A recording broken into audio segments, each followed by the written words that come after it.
Hello everyone. तो आज इस वीडियो में हम लोग एक बहुत ही इंपॉर्टेंट चैप्टर क्लास 11th का एनिमल किंगडम के एक बहुत इंपॉर्टेंट टॉपिक के बारे में बात करेंगे, जो है फाइलम प्लेटिहेल्मिन्थेस, और इसकी कुछ कैरेक्टरिस्टिक्स के भी बारे में बात करेंगे। लेकिन उससे पहले ये आपको शॉर्ट नोट्स प्रोवाइड किए गए हैं ताकि आप इसमें से तैयार करके अपने एग्ज़ाम में जाएँ, और ये टोटली एनसीईआरटी बेस्ड हैं।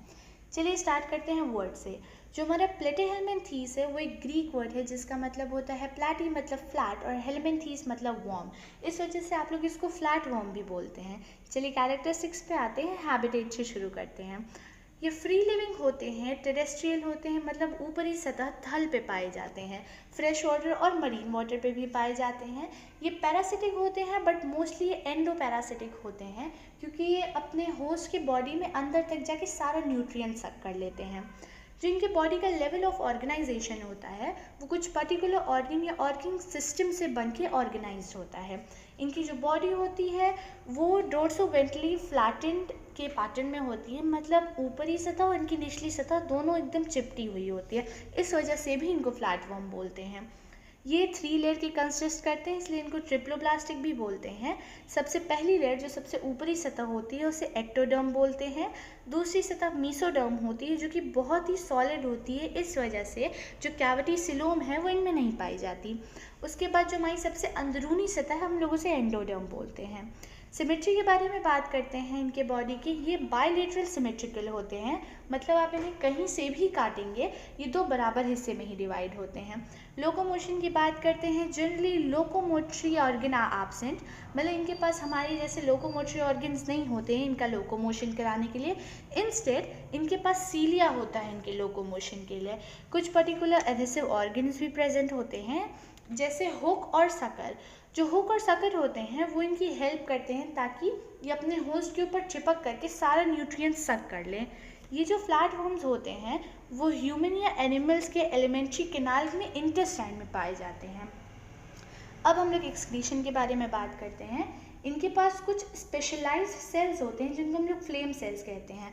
पहले हम लोग इन्हें फ्लेम सेल्स कहते क्यों हैं, क्योंकि जो फ्लैट वर्म है उनके बॉडी में कुछ एक पैटर्न की तरह सीलिया प्रेजेंट होता है, जो इस तरह का लगता है जैसे आप लोगों ने आँख की लौ देखी होगी, उस पैटर्न में सीलिया प्रेजेंट होता है इनके बॉडी के अंदर।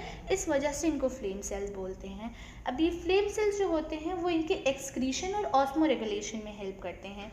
एक्सक्रीशन मतलब आप सब जानते हैं जितना भी इनका बॉडी वेस्ट होगा वो फ्लेम सेल्स के ही थ्रू बाहर आता है। ऑस्मो रेगुलेशन मतलब कि ये फ्लैट वर्म्स की बॉडी का वाटर लेवल मेंटेन करते हैं, मतलब अगर वाटर लेवल बहुत ज़्यादा हो गया तो उसको एक्सेसिव वाटर को निकाल देना, या बहुत कम हो गया तो वाटर इनटेक बढ़ा लेना।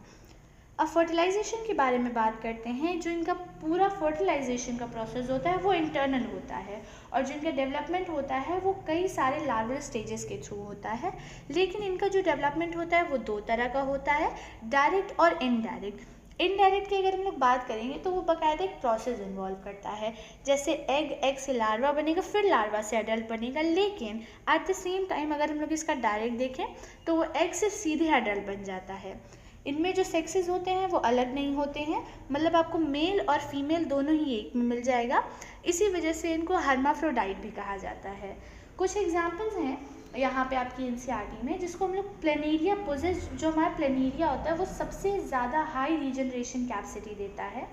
मतलब आप जो पूरा एनिमल किंगडम पढ़ेंगे उसमें जिसकी सबसे ज़्यादा हाईएस्ट रीजनरेशन कैपेसिटी पावर होगी वो प्लेनेरिया है।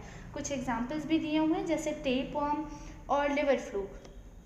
अब हम लोग अपनी एनसीईआरटी में भी देख लेते हैं कि हमारी एनसीईआरटी में क्या दिया है। दे हैव डोर्सोवेंट्रली फ्लैटेंड बॉडी, हम आपको पहले ही बता चुके हैं कि ये चपटे होते हैं, हैंस आर कॉल्ड फ्लैटवर्म, इसलिए इन्हें फ्लैटवर्म्स कहते हैं। These are mostly endoparasitic found in animals including human beings.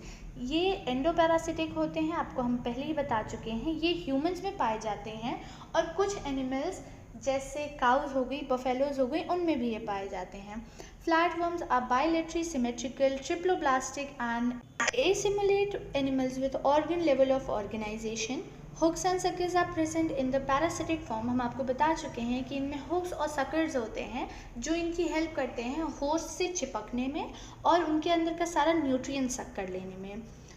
Some of them absorb nutrient from the host directly through their body surface. ये जो होते हैं वो अपने होस्ट के बॉडी सरफेस से सीधे सारा न्यूट्रिएंट एब्जॉर्व कर लेते हैं। अच्छा, ये एलिमेंट्री कैनाल के इंटेस्टाइन में पाए जाते हैं और ये सीधे न्यूट्रिएंट इस वजह से सक करते हैं क्योंकि इनका जो खुद का एलिमेंट्री कैनाल या जो डाइजेस्टिव पूरा सिस्टम होता है वो इनका इनकम्प्लीट होता है, तो इस वजह से लोग खुद के न्यूट्रिएंट नहीं बना पाते और डायरेक्ट न्यूट्रिएंट सक करते हैं।